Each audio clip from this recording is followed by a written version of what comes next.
10 তারিখ শুক্রবারে ইসরাফিল আলাইহিস সালামের সিঙ্গার মুখ এটা ফজরের পর থেকে শুরু হবে একটা বাঁশির সুরের মতো। মানুষ ভ্রুক্ষেপ করবে না, মানুষ মনে করবে কোথাও কোনো বাঁশুরিয়া বাঁশি বাজাইতেছে। কিন্তু আস্তে আস্তে সূর্য যত উপরের দিকে উঠবে তত এই আওয়াজটা আস্তে আস্তে মোটা হতে শুরু করবে। সূর্য যখন মাথার উপরে স্থির হবে, এন্দাল ইস্তাওয়া, সূর্য মাথার উপরে যখন স্থির হবে তখন এই আওয়াজটা একটা বিভীষিকাময় আওয়াজে পরিণত হবে। স্বাভাবিক অবস্থায় যে বজ্রপাত ঘটে, বজ্রের একটা আওয়াজ আছে না, কোনো কোনো সময় আশেপাশে যদি বজ্রপাত ঘটে এটার আওয়াজে মানুষ কেঁপে ওঠে, বজ্রের আওয়াজে। এবং অনেক সময় অনেকের কানের পর্দা ফেটে যায়, অনেক সময় বজ্রের আওয়াজে মানুষ বেহুশ হয়ে যায়। বিশেষ করে রাত্রের গভীরে ঘুমন্ত মানুষের ঘরের পাশে যদি এরকম একটা বজ্র পড়ে তাহলে ঘরের মানুষগুলোর অবস্থা কি হয়? লক্ষ লক্ষ কোটি কোটি বজ্রপাতের আওয়াজকে একসাথ করলে যেই ভয়ঙ্কর আওয়াজ হয় তার চেয়েও ভয়ঙ্কর হবে ইসরাফিল আলাইহিস সালামের সিঙ্গার ফুৎকারের আওয়াজ। আমার মনে হয় আপনারা কথা বুঝেন নাই। একটা দুইটা ঠাড়া পড়ার আওয়াজ না, লক্ষ লক্ষ কোটি কোটি ঠাড়া পড়ার আওয়াজের একসাথ করলে যেই পরিমাণ ভয়ঙ্কর হবে আওয়াজটা, তার চেয়েও ভয়ঙ্কর হবে ইসরাফিল আলাইহিস সালামের সিঙ্গার মুখের আওয়াজ সূর্য যখন মাথার উপরে স্থির হবে। এই আওয়াজে আসমান ভাঙ্গি খণ্ড বিখণ্ড হবে এই আওয়াজে। কারণ এই আওয়াজের সাথে একসাথে আল্লাহ পাকের সৃষ্টি পুরাটা কেঁপে উঠবে। শুধু জমিন না, শুধু পৃথিবী নামের এই গ্রহ না, সমস্ত সৃষ্টি, জমিন, আসমান, চন্দ্র, সূর্য, বৃহস্পতি, শনি, পৃথিবী, আল্লাহ পাকের সৃষ্টি যতটুক আছে সম্পূর্ণটা একসাথে কেঁপে উঠবে। এই কম্পনে আসমান ভাঙবে, আসমান ভাঙি টুকরা টুকরা হইয়া এক একটা টুকরা পৃথিবীর উপর পড়বে। এই কম্পনে, এই আওয়াজে তারকাগুলা আপন আপন জায়গা থেকে খসে যাবে। যেখানে তারকাগুলাকে আল্লাহ পাক ফিট করে রাখছে সেখান থেকে খসি একটা গ্লাসের উপরে হাতুড়ি দিলে, বাড়ি দিলে যেরকম গ্লাসটা চূর্ণ বিচূর্ণ হয়, এরকম তারকাগুলা চূর্ণ বিচূর্ণ হইয়া জমিনের উপরে পড়বে। এই কম্পনের কারণে গোটা পৃথিবীর যে পাহাড়গুলা আছে, পাহাড়গুলা ধুলাবালিতে পরিণত হবে। ধুলাবালিতে কোথাও কোনো পাহাড় থাকবে না। সাগর মহাসাগরের তলদেশগুলা বরফ হইতে শুরু করবে, পানিগুলা শুকাইয়া যাবে। পৃথিবীতে কোনো উঁচু নিচু থাকবে না। গোটা পৃথিবীর এক প্রান্ত থেকে অপর প্রান্ত পর্যন্ত একটা দু মাঠে পরিণত হবে। এই মাঠটার নাম হবে ময়দানে হাসর। এবং এই যে কিয়ামত সংগঠিত হইল, এইটাই কিয়ামত। কিয়ামত সংগঠিত হইল, এটা একটা ভয়ঙ্কর কম্পনের মাধ্যমে হইল। ইজা জুলজিলাতিল আরদু জিলজালাহা। এরপরে কিয়ামত কায়েম হওয়ার পরে, হাসরের মাঠ কায়েম হওয়ার পরে, এবার পৃথিবীর মানুষ যেখানে যে সাহিত্য আছে, মাটির সাথে মিশে আছে, আল্লাহ পাক রব্বুল আলামিন প্রত্যেকটা মানুষের উপর থেকে মাটি সরাইয়া দিবেন। যার যেখানে সমাধি সেই সমাধির স্থলটাকে উন্মুক্ত করে দিবে। সেখান থেকে মাটির সাথে মিশ্রিত মানুষগুলা পিপিলিকার দলের মতো কিয়ামতের মাঠে উঠতে থাকে। ইউহশারুন নাস ইয়াউমাল কিয়ামাতি হুফাতান উরাতান গুরলা। মানুষ মায়ের পেট থেকে যেভাবে বাইর হয়েছে ন্যাংটা উলঙ্গ, ঠিক কবরের থেকে হাসরের মাঠে উঠবে এরকম ন্যাংটা উলঙ্গ। গায়ে কোনো পোশাক থাকবে না, পায়ে কোনো জুতা থাকবে না, মাথায় কোনো কাপড় থাকবে না। এই অবস্থায় কিয়ামতের মাঠে উঠবে। কিন্তু ভয়ের বিষয় হলো যেই মাঠে উঠবে ওই মাঠের মধ্যে একটা কম্পন লাগাতার বিরাজমান থাকবে। অর্থাৎ হাসরের মাঠ সারাক্ষণ কম্পিত, দুলতে থাকবে। কিয়ামতের মাঠ সারাক্ষণ দুলতে থাকবে। তো আপনারা যে নৌকার উপরে উঠেন, স্পিড বোর্ডে উঠেন, পানির মধ্যে স্পিড বোর্ড নৌকা যদি এই সাগরের মধ্যে নদীর মধ্যে যদি তরঙ্গ থাকে, ঢেউ থাকে, নৌকা যদি দুলতে থাকে, মানুষ দাঁড়াইতে পারে? স্পিড বোর্ডের উপরে মানুষ একটা দাঁড়াই থাকতে পারবে? তপ্পার করে বসে যাবে না? আর দাঁড়াই থাকতে গেলেও তো পারবে না। আমি একবার পদ্মা সেতু হওয়ার আগে মাওয়াতে পড়ে গেছিলাম স্পিড বোর্ড থেকে।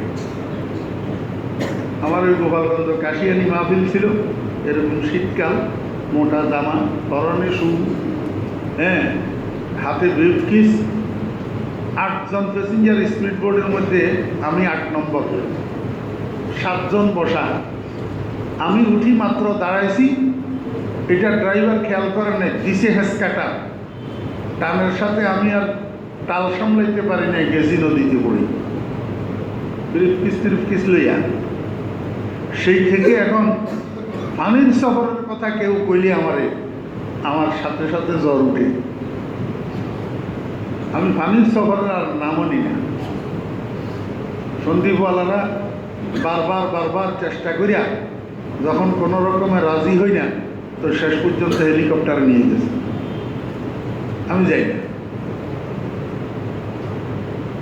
পানির সফর আমি বুঝাতে চেয়েছিলাম, একটা ঝুলন্ত স্পিড বোর্ডের উপরে একটা মানুষ স্থিরভাবে দাঁড়াইতে পারে না। আর এই দুনিয়ার স্পিড বোর্ডের কম্পন, এটা তো স্বাভাবিক জিনিস। এবার বুঝেন কিয়ামতের ময়দানের মধ্যে, হাসরের মাঠের মধ্যে যে কম্পন হবে, ওই কম্পনের মধ্যে একটা মানুষ সোজা হইয়া দাঁড়ায় কিভাবে? দাঁড়াইতে পারবে না। তো যেখানে দাঁড়ায় সেখানে ডুলে, যেখানে দাঁড়ায় সেখানে ডুলে। তো সামনের দিকে দৌড় দে স্থির কোনো জায়গা মিলে কিনা সেটার তালাশ। অনেক দূর দৌড়ানোর পরে আবার একটু দাঁড়ানোর চেষ্টা করে, দেখে না দাঁড়ানো যায় না, এখানেও ডুলে। এইভাবে করতে করতে গোটাকে আমাদের মাঠ পুরাটা দৌড়াবে, স্থির কোনো জায়গা নেই। এই কথাটা কোরআন শরীফের মধ্যে আল্লাহ পাক বলছেন, ইয়া আইয়ুহান নাস ইত্তাকু রাব্বাকুম, হে দুনিয়ার মানুষ, আল্লাহকে ভয় করো। কেন ভয় করবা?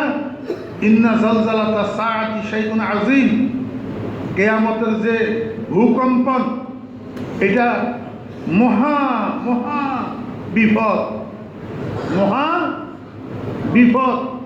যেই বিপদ মোকাবেলা করার মতো শক্তি মানুষের নেই।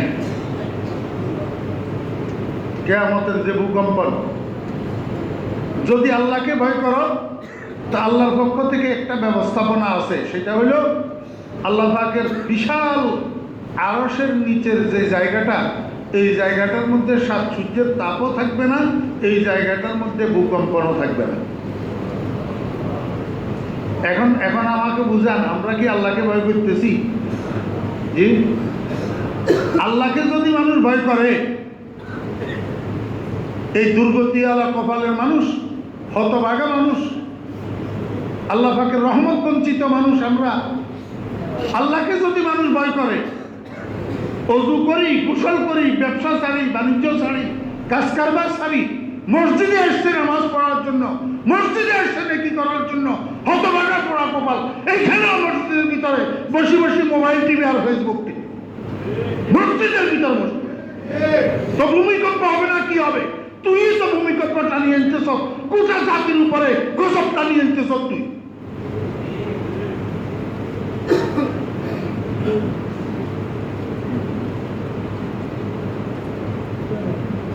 রাসূল আকরাম সাল্লাল্লাহু আলাইহি ওয়াসাল্লাম হাদিস শরীফের মধ্যে ইরশাদ করতেন, একটা জাতি আল্লাহ পাকের নাফরমানির মধ্যে লিপ্ত হবে। তা আল্লাহ পাক জিবরাইলকে বলছে, জিবরাইল এই এলাকাটারে গোটা জনপদটাকে উল্টাই দাও। জিবরাইলকে রব্বুল আলামিন কেন কয়রা দেখতেছ না আমার নাফরমানি করতেছে? তো জিবরাইল বলবে, রব্বুল আলামিন এই জাতির মধ্যে, এই গোত্রের মধ্যে তো আপনার কিছু আশেক বান্দা আছে, কিছু নেককার বান্দা আছে আপনার, যারা আপনার ইবাদত বন্দেগী করে, আপনার জিকির করে, নেক কাজ করে। আল্লাহ পাক রব্বুল আলামিন বলবেন, একে নষ্ট করে সবে দুঃখ পায়, বালকে আগুন দিলে ঘর পড়া যায়।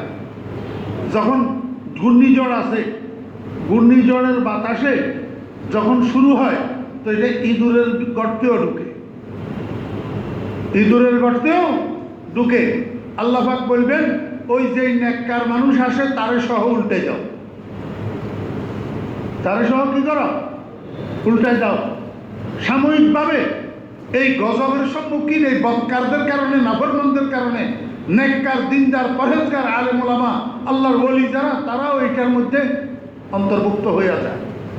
পরবর্তীতে আল্লাহ পাক তাদেরকে এটার বিনিময় দিবে, আল্লাহ পাক তাদেরকে সেখান থেকে উদ্ধার করবে। কিন্তু প্রাথমিকভাবে গজব যে আসে, এই গজবের মধ্যে নেককাররা সহ পড়ে যায়। এই বদকারদের কারণে, গুনাহগারদের কারণে, আমার মতো নাফরমানদের কারণে। জুমার নামাজ পড়ার জন্য আসছে মসজিদের ভিতর, এখানে আল্লাহ বিল্লাহ করবো, এখানে কতক্ষণ তসবিহ টানবো, এখানে কতক্ষণ জিকির করব, এখানে বসে বসে মোবাইল টিপে, এখানে বসে বসে ফেসবুক টিপে, মসজিদের ভিতর জুমার দিন। কত নষ্ট হয়েছে মুসলমান, কত নষ্ট হয়েছে মুসলমান।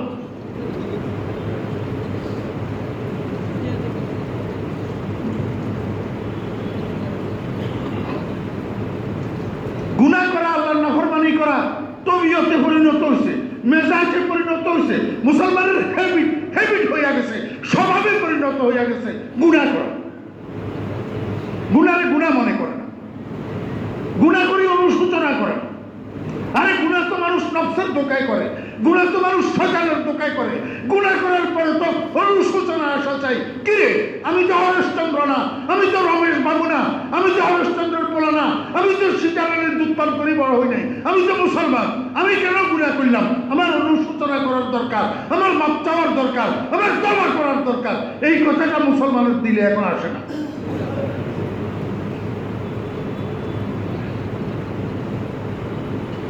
সকালবেলায় ঘুম থেকে উঠি, কে কারে ঠকাবে, কেমনে ঠকাবে, সেই চিন্তায় থাকে।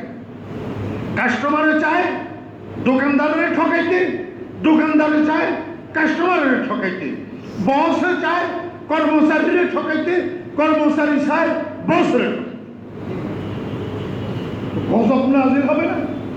ভূমিকম্প আসবে না তো কি আসবে? মেসবার হয়ে যাবে ঢাকা শহর, মেসবার হয়ে যাবে।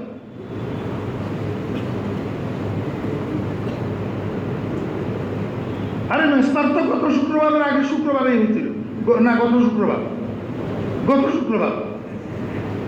আর যদি রিক্টার স্কেলে 1 মাত্রা ব্যর্থ 5.7, যদি 6.7 হইতো, তাহলে বুঝে আসতো ঢাকা শহরের কি অবস্থা।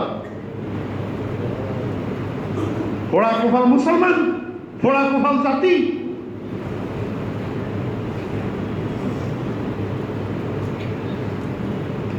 করোনার এত বড় ধাক্কা, করোনার এত বড় ধাক্কা গোটা পৃথিবীর চোখে আঙ্গুল দিয়া দিছে করোনায়।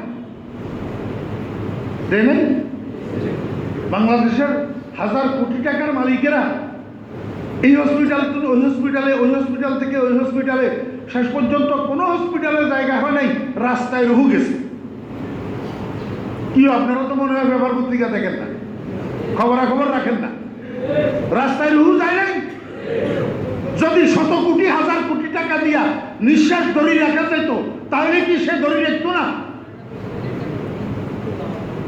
আরে 100 কোটি টাকার মালিক হসপিটালে রোগ গেছে, ছেলেদেরকে টেলিফোন করা হয়েছে আপনার আব্বার লাশ নিয়ে যান।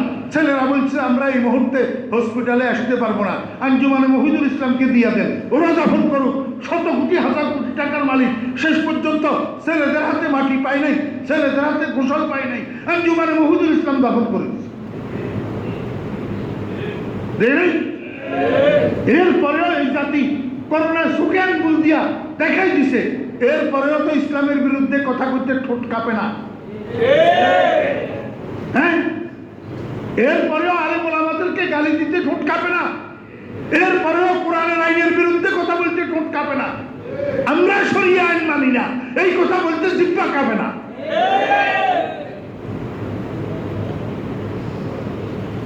গজব নাযিল হবে না তো কি নাযিল হবে? চোখে আঙ্গুল দিয়া দেখা দিছে গোটা পৃথিবীকে করোনা, চোখে আঙ্গুল দিয়া। ঠিক হয়েছে? যারা আগে যেমনে তেমনে বেনামাজি নামাজি হয় নাই। আরে আমার মতো কত ফরিদউদ্দিন এই করোনায় রাত্রে ঘুমের ভিতরে মরে রয়েছে, ঘুমের ভিতর। আমিও তো চলে যেতে পারতাম না। আমার সহকর্মী, আমার সঙ্গী, আমার সাথী, আমার সহযোদ্ধা, আমার সহকর্মী চলে গেছে আমার পাশের থেকে। আমার কেন অনুশোচনা আস না যে আমিও তো একদিন চলে যেতে হবে? কোথায় যাব? আল্লাহ পাকের নিয়ন্ত্রণের ভিতরে না বাইরে? নিয়ন্ত্রণে। ইয়া মাশারাল জিন্নি ওয়াল ইনসি ইন ইসতাতা'তুম আন তানফুযু মিন আকতারিস সামাওয়াতি ওয়াল আরদ ফানফুযু। সূরাতুর রহমান, সূরাতুর রহমান।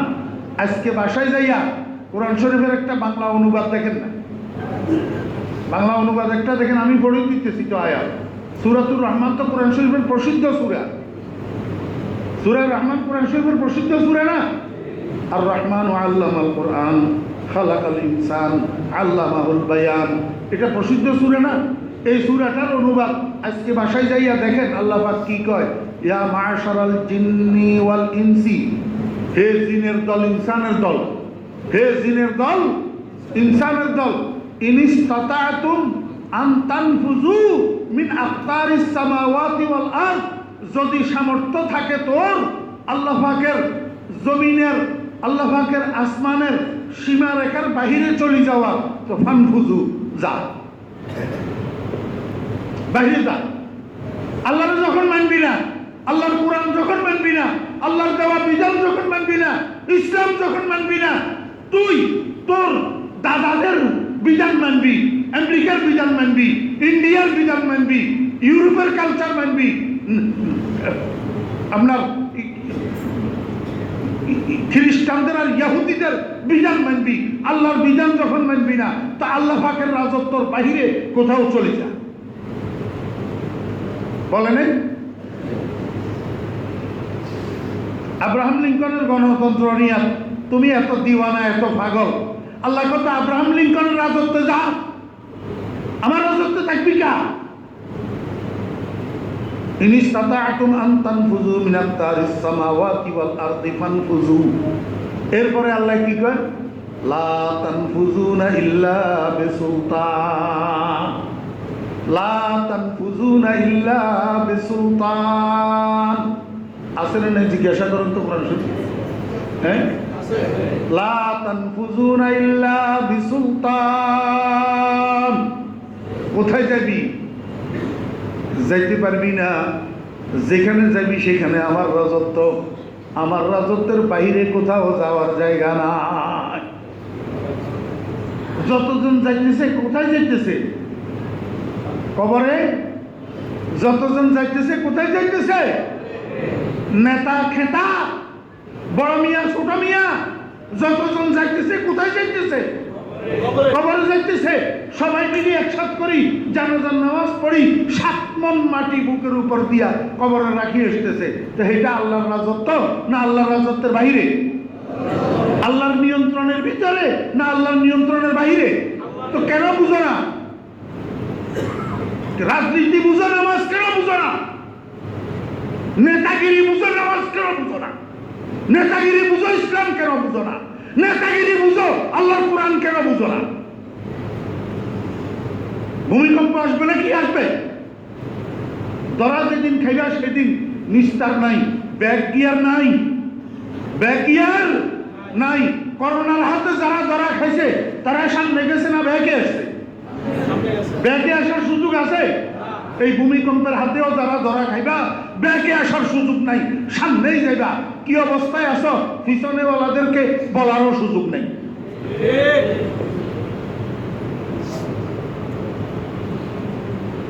সবগুলা লক্ষণ প্রকাশিত হইতেছে। কালান নবী সাল্লাল্লাহু আলাইহি ওয়াসাল্লাম ইযা তুখিযাল ফাইউ দিওয়ালান ওয়াল আমানাতু মুগনামান ওয়াজ যাকাতু মুগরামা। আল্লাহর হাবিব বলেন, আমার উম্মত, যখন তোমরা দেখবা পৃথিবীর মধ্যে মানুষ রাষ্ট্রীয় মালের নিজস্ব সম্পদ মনে করবে, এক নম্বর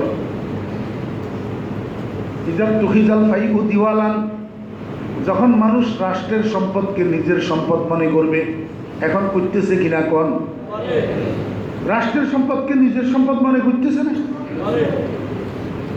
রাসূল আকরাম সাল্লাল্লাহু আলাইহি ওয়াসাল্লামের প্রথম খলিফা হযরত আবু বকর সিদ্দিক রাদিয়াল্লাহু আনহু যখন রাষ্ট্রপ্রধান হইলেন নবীজির ইন্তেকালের পরে, নবীজির ইন্তেকালের পরে রাষ্ট্রপ্রধান নিযুক্ত হয়েছেন কে?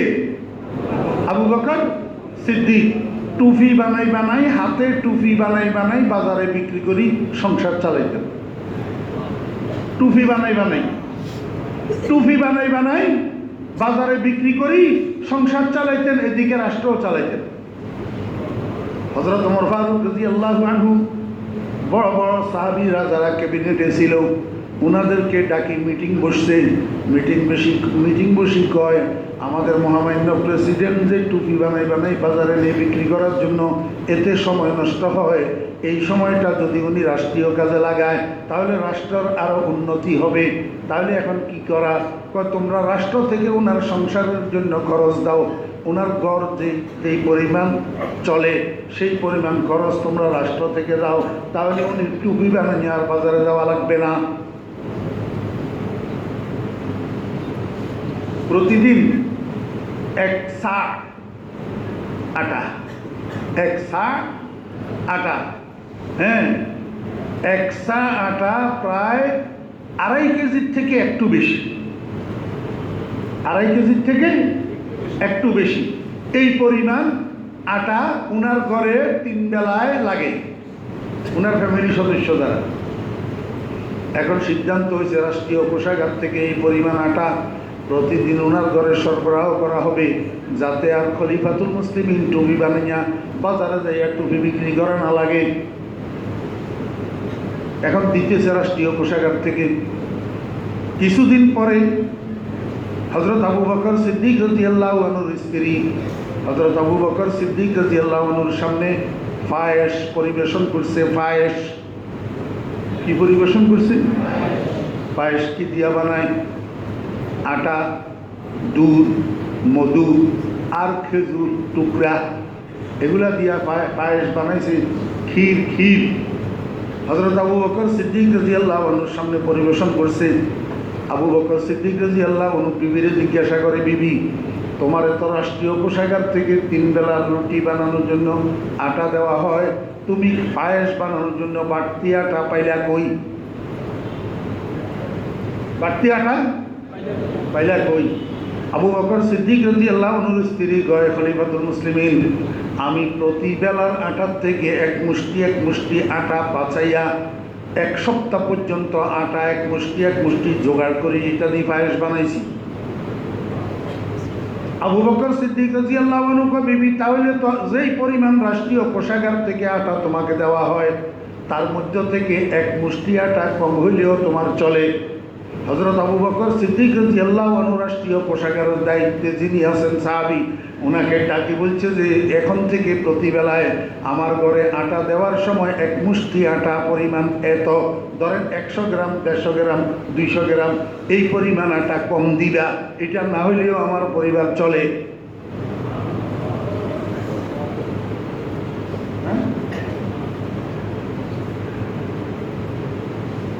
আল্লাহু আকবার। ইনারাও ছিলেন রাষ্ট্র পরিচালক, ইনারাও ছিলেন নেতা, আর আমরাও নেতা।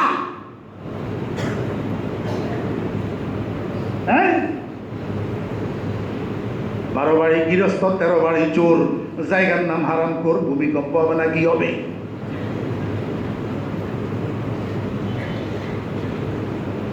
হক কথা আহমক বেজার, গরম বাতে বিলাই বেজার, কইলে মার খায়, না কইলে বাপে হারাম খায়। ভূমিকম্প হবে না তো কি হবে? ইজাত তুহিজাল ফাইউ দিওয়ালান, আল্লাহর হাবিব বলেন এমন একটা সময় আসবে মানুষ রাষ্ট্রীয় সম্পদকে নিজের সম্পদ মনে করবে। খুরমা খাজুর কোথায়? খুরমা খাজুর কোথায়? গদিহিটাতে যারাই যাইয়া বসে তারাই তাই পাবে।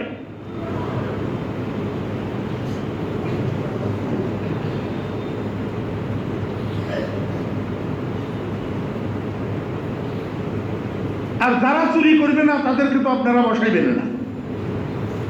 আপনারা তো মায়ের পেটের থেকে বাইরে হওয়ার সময় শপথ করে বাইরে হচ্ছেন, হয় এইটা না হইলে ওইটা, আর কিচ্ছু না।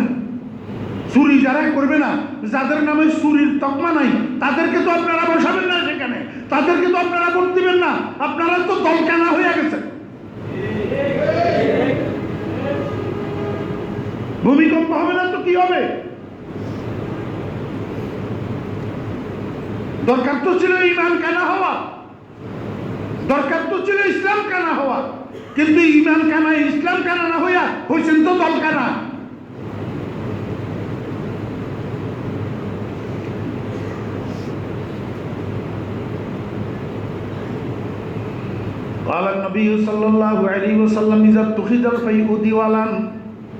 যখন তোমরা দেখবা মানুষ রাষ্ট্রীয় সম্পদকে নিজের সম্পদ মনে করবে, দৌলত মনে করবে, ওয়াল আমানাতু মুগনামান, একজনের কাছে আরেকজনে আমানত রাখলে সেই আমানতের মালকে গনিমতের মাল মনে করবে। আমানতের মালকে কি মনে করবে? গনিমতের মাল মনে করবে। আমার ভাইয়েরা দুঃসাহাব, জনগণে ভোট দিয়ে আমাকে কাউন্সিলর বানাইছে, জনগণে ভোট দিয়ে আমাকে সিটির মেয়র বানাইছে, জনগণে ভোট দিয়ে আমাকে এমপি বানাইছে, জনগণে ভোট দিয়ে আমাকে মন্ত্রী বানাইছে। আমাকে বলুন, আমার অধীনে যেই সম্পদগুলা বিতরণ হয়, আমার অধীনে যেই অর্থগুলা বন্টন হয়, এগুলা আমার কাছে আমানত। আমার কাছে কি? আমার অধীনে যেই টেন্ডারগুলা হয়, এই টেন্ডারগুলোর জন্য যে বরাদ্দ হয়, এই বরাদ্দগুলো আমার জন্য আমানত। কিন্তু আজকের দায়িত্বশীলেরা তো সেটারে আমানত মনে করে না, সেটারে গনিমত মনে করে। সেটার কি মনে করে?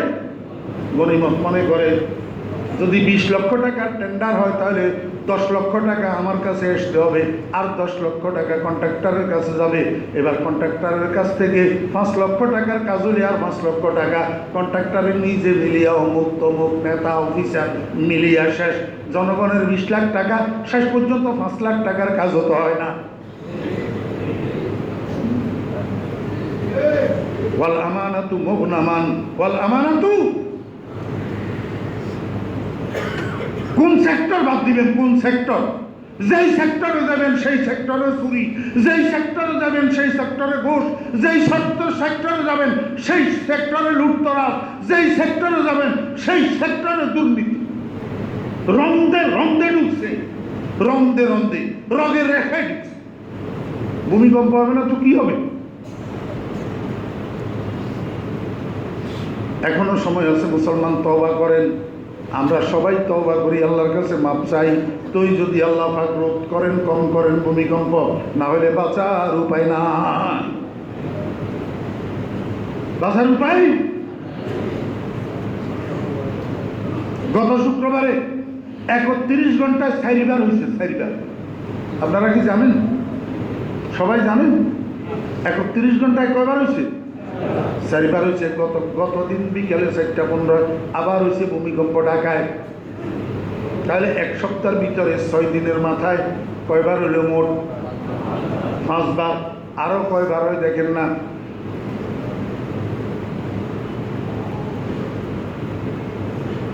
আরো কয়বার হয় দেখেন না?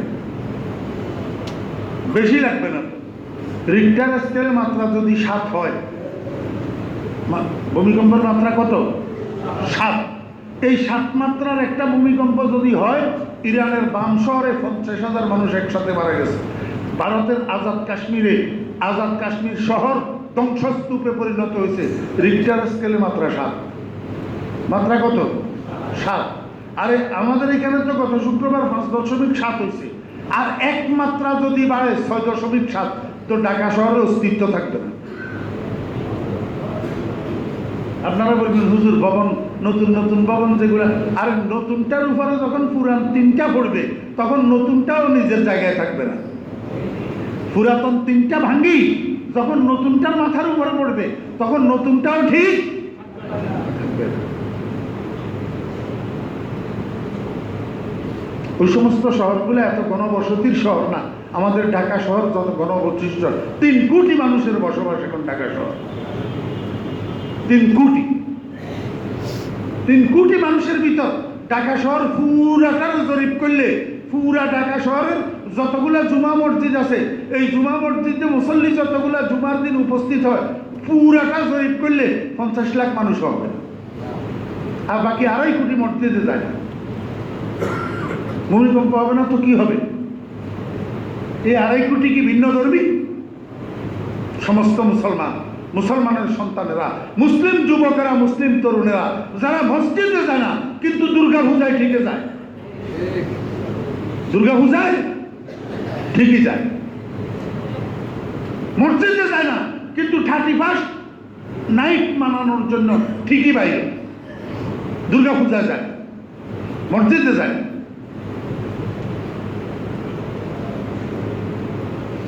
আল্লাহর হাবিব জনাব রাসূলুল্লাহ সাল্লাল্লাহু আলাইহি ওয়াসাল্লাম ইরশাদ করেন, ওয়াযাকাতু মুগরামা। এই যে ধনী শ্রেণীর মানুষেরা আছে যারা নেসাবের মালিক, 7.5 ভরি স্বর্ণ অথবা 52.5 তোলা রূপা অথবা এর সমপরিমাণ স্থাবর অস্থায়ী সম্পদ, যেটা পারিবারিক প্রয়োজনের ঊর্ধ্বে 1 বছর পর্যন্ত তার মালিকানাধীন আছে, তাকে অবশ্যই প্রতি বৎসরে হিসাব করি 2.5 টাকা, 25 টাকা জাকাত দিতে হবে।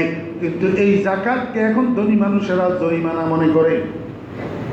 কি মনে করে? জরিমানা মনে করে, জাকাত দে না। আমার বেহরা দোস্ত বাবা, প্রত্যেকটা ধনী মানুষ যদি আল্লাহর হুকুম মানিয়া যদি হিসাব করি জাকাত আদায় করত, তাহলে প্রত্যেকের নিজস্ব আত্মীয় স্বজনের মধ্যে গরিব আর থাকে না। গরিব আর থাকে না। এক একজনের কাছে এত সম্পদ যে নিজস্ব বাইরে বাদ দেন, নিজস্ব আত্মীয় স্বজন। আমরা মাদ্রাসা চালাই, 100 মানুষ আমার মাদ্রাসার বোর্ডিংয়ে আবাসিকভাবে খায়, যারা ফ্রি খায়। আমি আল্লাহর দরবারে বসে বসে কান্দি, এই ছাত্রদের খোরাকের জন্য একটু ভালো খাবার দিতে পারি না। একটা সবজি আমার কাছে তালেবে আলমগুলাকে আমি একটা ভালো সবজি খাবার দিতে পারি না। আমি ছাত্রদের খানার প্লেটের দিকে তাকাইলে আমার চোখের পানি বাইর হয়। আমি কি দিয়া খাই, আমার ছাত্ররা কি দিয়া? সামর্থ্য নাই, কি করব? সামর্থ্য নাই।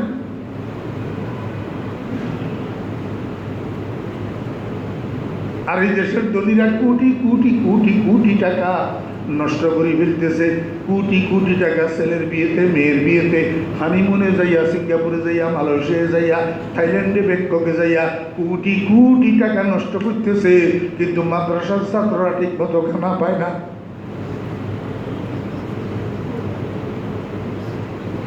ভূমিকম্প হবে না তো কি হবে?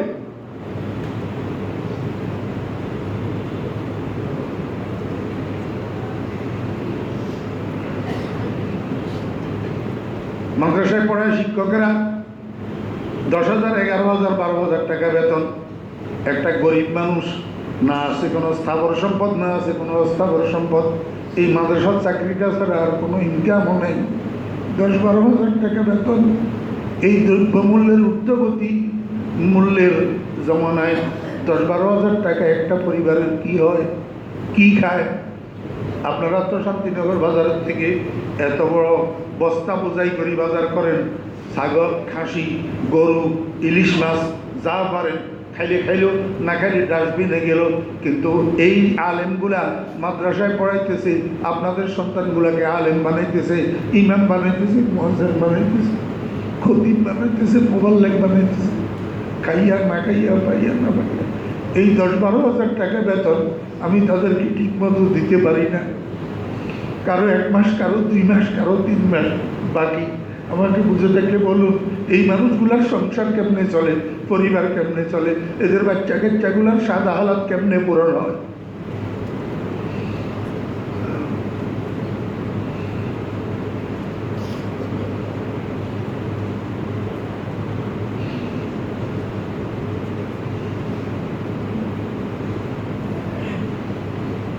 মাদ্রাসার চান্দার কথা কইলে সমালোচনা করে, খতিব সাহেবের গাইলা গালি দিয়ে খতিব সাহেবের মাদ্রাসার চান্দার কথা কইলে।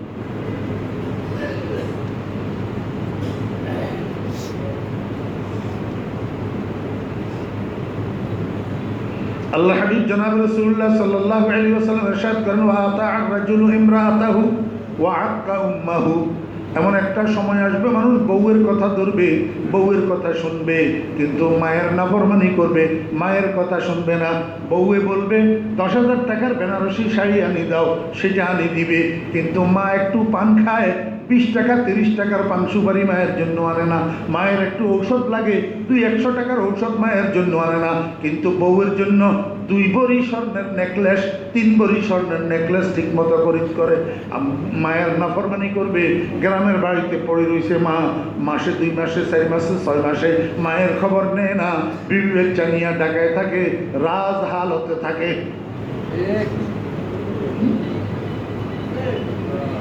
وَأَطَاعَ الرَّجُلُ امْرَأَتَهُ وَعَقَّ أُمَّهُ وَأَدْنَى صَدِيقَهُ وَأَقْصَى وَالِدَهُ। এমন একটা সময় আসবে মানুষ বন্ধুকে কাছে টানে নিবে, কিন্তু জন্মদাতা পিতাকে দূরে ঠেলে দিবে। এখন এটা চলতেছে নি, আমার একটু কর না। বন্ধু বান্ধব ঠিক মতেই নিকটে, কিন্তু বৃদ্ধ বাবার বৃদ্ধা মা বৃদ্ধাশ্রমে। আল্লাহর হাবিবের ভবিষ্যৎবাণীগুলা বাস্তবায়িত হইতেছে কিনা দেখেন না। ওয়া আদনা সাদিকাহু ওয়া আকসা ওয়ালিদাহু। রাসূল আকরাম সাল্লাল্লাহু আলাইহি ওয়াসাল্লাম বলেন, ওয়া উকরিমার রাজুলু মাখাফাতা শাররিহি ওয়া উকরিমার রাজুলু মাখাফাতা শাররিহি। মানুষ মানুষকে সম্মান করবে তার নির্যাতনের থেকে বাঁচার জন্য, তার নির্যাতনের ভয়ে। আমার ভাইয়েরা, দোস্ত আবাব, যার কাছে টান্ডা আছে, যার কাছে হকি স্টিক আছে, যার কাছে রিভলভার আছে, যার কাছে রামদা আছে, তারে সালাম আলাইকুম সালাম আলাইকুম করবে, কিন্তু মসজিদের খতিব সাহেব, মসজিদের ইমাম সাহেব, মসজিদের মুয়াজ্জিন সাহেব সেখান দিয়ে হাঁটে যায়, সালাম করে না, সালাম করে না। সালাম করে ওসি সাহেবেরে, সালাম করে পুলিশেরে, সালাম করে থানা সভাপতিরে, সালাম করে থানা সেক্রেটারিরে। ওয়া উকরিমার রাজুলু মাখাফাতা শাররিহি। মানুষ সম্মান করবে তার নির্যাতনের ভয়ে, নির্যাতনের ভয়ে। এক কথায় প্রকৃত সম্মানী যারা তারা সম্মান পাবে না, প্রকৃত সম্মানী যারা তারা সম্মান পাবে না। সম্মান পাবে লাঠিয়ালে, সম্মান পাবে সন্ত্রাসীয়ে, সম্মান পাবে খুনিয়ে। এখন হইতেছে কিনা দেখেন না, আমার কথা না, রাসূলের কথা। ওয়া উকরিমার রাজুলু মাখাফাতা শাররিহি ওয়া তুউল্লিমা লিগাইরিদ দ্বীন। আল্লাহর হাবিব জনাব রাসূলুল্লাহ সাল্লাল্লাহু আলাইহি ওয়াসাল্লাম বলেন, মানুষ ইলম শিক্ষা গ্রহণ করবে দুনিয়ায় কামানোর জন্য, দ্বীনের খেদমতের জন্য না। দ্বীনের খেদমতের জন্য না, মাদ্রাসার খেদমতের জন্য না, মসজিদের খেদমতের জন্য না, মানুষের সন্তানগুলোকে আলেম বানানোর জন্য না। বরং মাদ্রাসা দিতেছে, মাদ্রাসা বানাইতেছে প্রাইভেট, এইগুলাও মাল কামানোর জন্য। এইগুলো কিসের জন্য? মাল কামানোর জন্য। ওয়াজাহারাতিল কাইনাত ওয়াল মাআজিফ। আল্লাহর হাবিব জনাব রাসূলুল্লাহ সাল্লাল্লাহু আলাইহি ওয়াসাল্লাম ইরশাদ করেন, ওয়াজাহারাতিল কাইনাত ওয়াল মাআজিফ।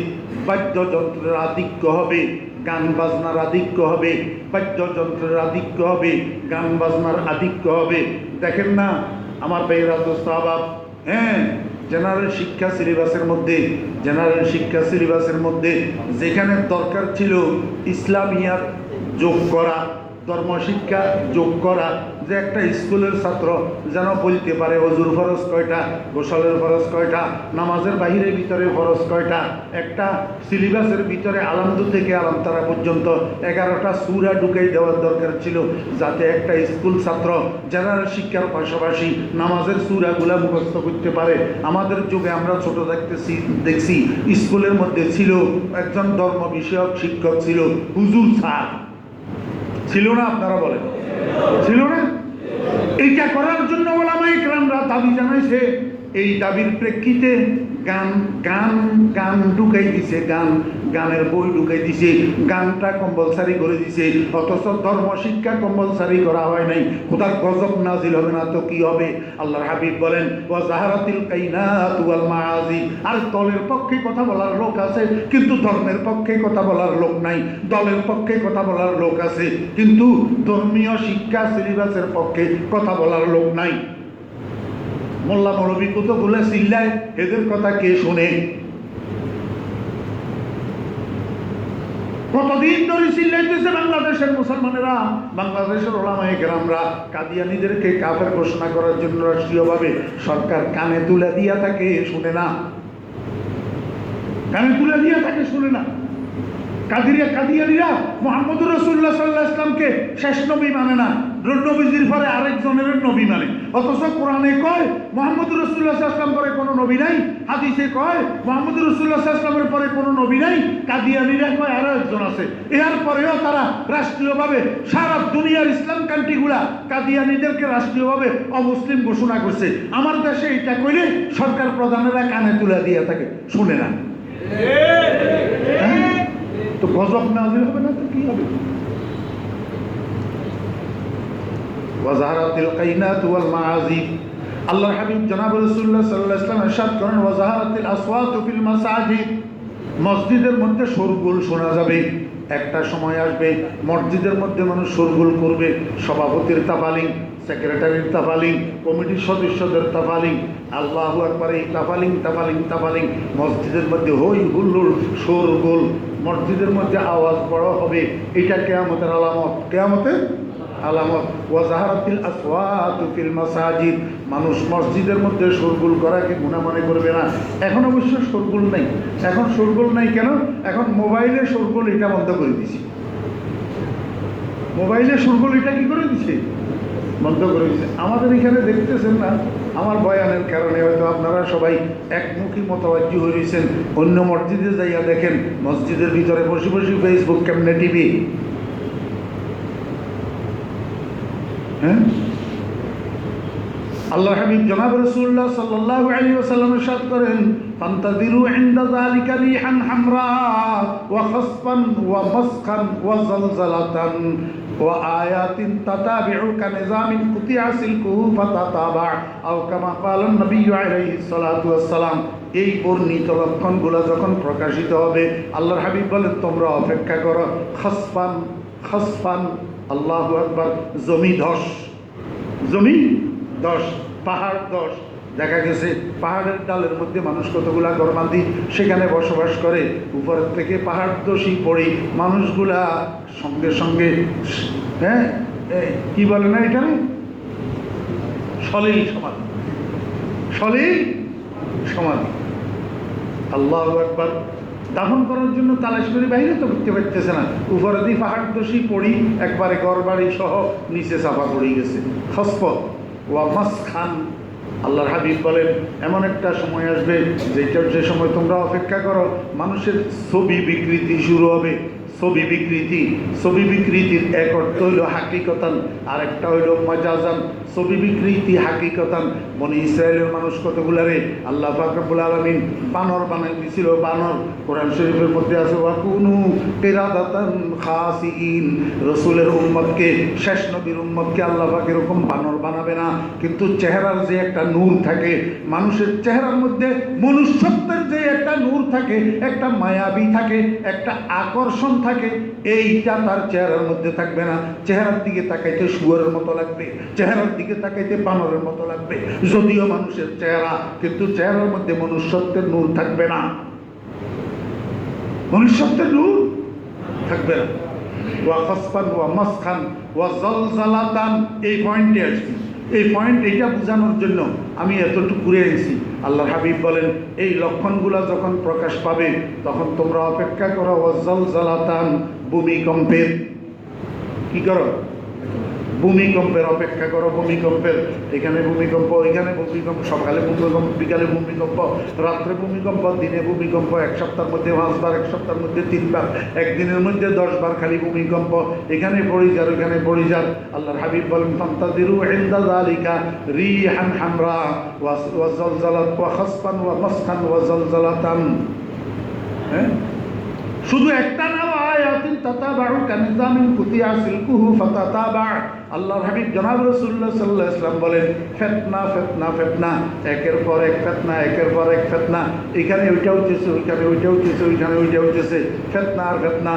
তসবির ছড়ার, নবীজি বলেন তসবির ছড়ার সুতাটা ছিঁড়ে গেলে যেরকম দানা একটার পর একটা জুরজুরাইয়া পড়তে থাকে, এরকম একটার পরে একটা, একটার পরে একটা, একটার পরে একটা জমিনের মধ্যে খালি ফিতনা শোনা যাবে।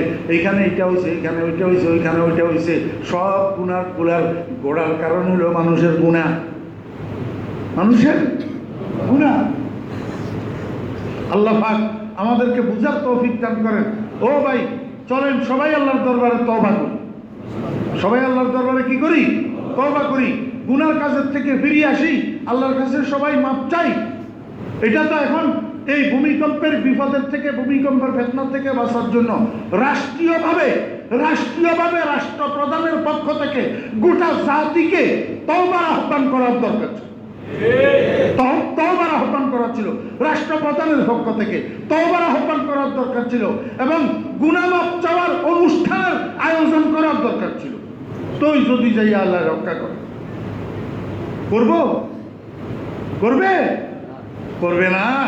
কারণ করলে উপরে, মাথার উপরে দাদা একজন আছে, দাদা করবো, কিরে বেটা তোরে কি জন্য বসাইছিলাম, তুই কি করতেছ? হ্যাঁ, সুন্নত পড়ে।